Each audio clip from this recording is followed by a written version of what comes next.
বরের তো ডাক চলেই এসেছে নতুন কোম্পানি থেকে। সকাল সকাল এখানের সমস্ত প্রয়োজনীয় সামগ্রী, ল্যাপটপ পাঠিয়ে দিয়েছে অফিস থেকে।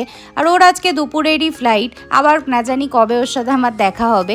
তো ওকে এয়ারপোর্টে ড্রপ করে আমি বেরিয়ে পড়লাম। আর আজকে কিন্তু আমি একা যাচ্ছি না, যাচ্ছে আমার সাথে পুকুন আর দিদিও। ওদেরকেও বগল দাবা করে আমি নিয়ে এসেছি আমার শ্বশুর বাড়িতে। বাইরে যা গরম না, কলকাতার গরমটা আর জাস্ট নেওয়া যাচ্ছে না। তো খাওয়া দাওয়া সেরে আমরা আবার বেরোবো। দিদি অনেকদিন ধরেই বলছিল একটু চুঁচুড়া শহরটা ঘুরে দেখবে। তো প্রথমেই আমরা গেছিলাম ইমামবাড়ায়। তো এখানে গিয়ে তো সবার আগে ফটো টটো তুললাম। আর পুকুন তো দেখো কি আনন্দই না পাচ্ছে। তো এখান থেকে আমরা যাব ব্যান্ডেল চার্চে।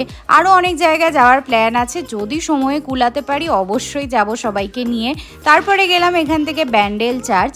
তো এই চার্চটা আমার বেশ ভালোই লাগে, যদিও আমরা অনেকটা লেট করে গেছিলাম, প্রেয়ার রুমটা অলরেডি বন্ধই হয়ে গেছিলো। তো এখান থেকে আরও একটা ভীষণ সুন্দর জায়গায় যাব, নেক্সট ব্লগে তোমাদের সাথে শেয়ার করব। দেখা হচ্ছে, টাটা।